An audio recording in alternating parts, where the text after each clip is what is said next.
సంక్రాంతి సంబరాలు అంబరాన్ని అంటుతున్నాయి. పల్లెలు పట్టణాల్లో తెలుగు ప్రజలు పండుగ వాతావరణంలో ఫుల్ ఎంజాయ్ చేస్తున్నారు.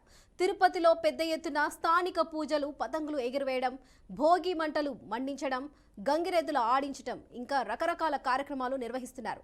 సంక్రాంతి సెలబ్రేషన్లకు సంబంధించి తిరుపతి నుంచి మా రీజనల్ కోఆర్డినేటర్ గోపీనాథ్ అందిస్తారు.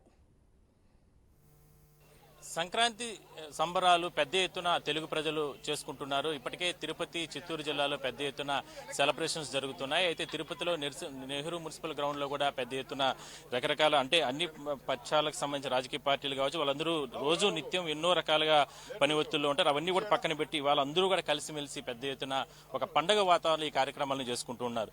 ముందుగా అందరితో మనం మాట్లాడించే ప్రయత్నం చేద్దాం. సార్ చెప్పండి, ఏంటి రోజు ఎన్నో రకాలుగా ఒత్తుల్లో ఉంటారు, ఇవాళ అందరూ హ్యాపీ మూడ్ లో పండుగ మూడ్ లో ఉన్నారు. సంవత్సరానికి ఒకసారి వచ్చేటువంటి పండుగని చాలా ఎంజాయ్ చేస్తున్నారు. ఎట్లా చూడాలి? నిజంగానే తెలుగు వారికి అత్యంత ఇష్టమైన, ముఖ్యమైన, ప్రాధాన్యమైన పండుగ సంక్రాంతి. ఏడాది కాలం కష్టపడి రైతుల ఇంటికి ధాన్యలక్ష్మి తరలి వచ్చే సందర్భంగా మనస్ఫూర్తిగా స్వాగతం పలిగేటువంటి పండుగ. మరి ఈ పండుగలో దాగి ఉన్నటువంటి అనేక విశేషాలు కనుమరుగుతున్నాయి. పట్టణీకరణ పేరుతోటి గోలీలు, బొంగరాలు, గంగిరెద్దులు, ఆట పాటలు, వేషధారులన్నీ కూడా మర్చిపోతున్నారు. గంగిరెద్దులు ఇలాంటివన్నీ కూడా మర్చిపోతున్నారు. వాటిని సంరక్షించి భావితరాలకు అందించాలి. అసలు శిశులైన గ్రామీణ వాతావరణం ఎలా ఉంటుంది, పల్లెల్లో పుట్టి పెరిగితే ఎలాంటి ఆటలు ఆడుకోవచ్చు, ఇలాంటి ఆటల కారణంగా శారీరక దారుఢ్యం కావచ్చు, మానసిక మెరుగుదల కావచ్చు, ఇలాంటివన్నీ కూడా పెరుగుతాయి. కాబట్టి ఈ ఆటలు ఎప్పుడు కూడా మైదానంలో ఆడుకున్న వాళ్ళు మాత్రమే జీవితంలో ఎదగలుగుతారనే ఒక సందేశం ఇవ్వడం కోసం తెలుగువారి సంస్కృతి, సాంప్రదాయాలు, భాష, వేష నిత్య నూతనమైన విషయాన్ని చెప్పే ప్రయత్నం చేస్తున్నాం. చెప్పండి, పండుగ వాతావరణం ఎట్లా జరుగుతుంది తిరుపతి? చిన్నతనంలో పూర్వకాలంలో ఏదైతే సంక్రాంతి అంటే భోగి మంటలు కావచ్చు, పిండి వంటలు కావచ్చు, అలాగే కోడి పందాలు కావచ్చు, పొట్టేలతో కావచ్చు, అలాగే పల్లెల్లో ఎద్దుల పోటీలు, వీటన్నిటినీ కూడా ఈ తరం మర్చిపోతున్నటువంటి సందర్భంగా మన తరానికి దీన్ని గుర్తు చేయడానికి మేము ప్రతి సంవత్సరం కూడా ఏటా ఈ వినాయక నిమజ్జన కమిటీ ద్వారా ఈ సంక్రాంతి సంబరాలను చేసుకుంటూ భావి తరాలకు ఏవైతే ఈ ప్రాచీన పండుగలన్నింటినీ కూడా వారికి పరిచయం చేయడం ద్వారా మేము దోహదపడుతున్నాం.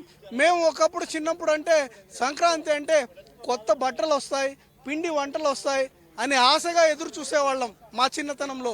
ఈ కాలంలో పూర్తిగా అవన్నీ కూడా కనుమరుగవుతున్న సందర్భంగా మన భావితరాలకి వీటన్నిటిని కూడా చేరవేసి వాళ్ళకు కూడా సంక్రాంతి అంటే ఇలా ఉంటది అని తెలియజేయడమే ముఖ్య ఉద్దేశంగా భావిస్తున్నాం. ఎప్పుడో చిన్నప్పుడు కనుమరుగు అంటే ఇంకా పల్లెలు అంటే పట్టణాలు ఎక్కడ కూడా కనుమరుగిపోయానంటున్నట్టు అవన్నీ కూడా ఇవాళ మీరు తిరుపతిలో పెద్ద ఎత్తున నిమజ్జన కమిటీ చాలా అద్భుతంగా నిర్వహిస్తుంది. ఇది ముందు అందరికీ ప్రజలందరూ కూడా సంక్రాంతి శుభాకాంక్షలు, భోగి శుభాకాంక్షలు. మేము ప్రతి ఇయర్ కూడా నిమజ్జన కమిటీ ద్వారా ఈ విధంగా చేస్తాం. రకరకాల ఇంకా చాలా ఉంది. ఈరోజు అన్ఎక్స్పెక్టెడ్గా అనుకున్నాం కాబట్టి కొన్ని తగ్గించాము. బొంగరాల ఆటలు కానీ, గోళీల ఆటలు కానీ, జిల్లాంగోళ్లు కానీ, ఇవన్నీ కూడా విలేజ్ వాతావరణం తెప్పించేది ఇక్కడ ప్రతి సంవత్సరం జరుగుతూ ఉంది. ఆ విధంగా ప్రజలందరూ కూడా ఈ విధంగానే పాటించాలని, ప్రతి గంగమ్మ మనకు సంక్రాంతికి ఈ విధంగా చేయాలి, వాళ్ళ ఇళ్లలో వాళ్ళ చేసుకుంటే మంచిదని మేమందరూ కూడా తెలియజేస్తున్నాం. సార్ చెప్పండి, భారతదేశంలో సంక్రాంతి పండగకి ప్రత్యేకత ఉందండి. సూర్యుడు మకర రాశిలోకి వచ్చేటప్పుడు ఈ సంక్రాంతి పర్వదినాన్ని మన పూర్వీకులు ఆనవాయితీగా కొనసాగిస్తూ ఉన్నారు. ఈ పరంపరలో భాగంగా అంతరించిపోతున్నటువంటి మన సంస్కృతి సాంప్రదాయాలు ఏదైతే గాలిపటాలు కానీ, అదేవిధంగా గంగిరెద్దులు కానీ, హరిదాసులు కానీ, ఇవన్నీ కూడా భవిష్యత్ తరాల వారికి అందించాలన్నటువంటి లక్ష్యంతో తిరుపతి వినాయక మహోత్సవ కమిటీ ఆధ్వర్యంలో ప్రతి సంవత్సరం కూడా సంక్రాంతి పర్వదినాన్ని ఎంతో అంగరంగ వైభవంగా ఊర్లో ఉండే పిల్లలందరినీ కూడా ఒక చోట చేర్చి గాలిపటం ప్రతి ఒక్కరికి కూడా ఒక ఆదర్శం అండి.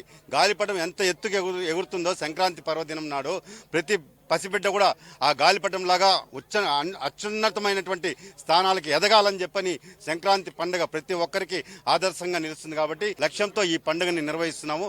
అందరికీ కూడా నేను బీఆర్కే న్యూస్ ప్రేక్షకులందరికీ కూడా సంక్రాంతి శుభాకాంక్షలు తెలియజేసుకుంటున్నానండి. చాలా మంది తిరుపతి స్థానికులు ఈ పండుగ వాతావరణాన్ని అందరూ కూడా ఎంజాయ్ చేస్తున్నారు. వీడియో జర్నలిస్ట్ కోటితో కలిసి గోపీనాథ్, బీఆర్కే న్యూస్, తిరుపతి నుంచి.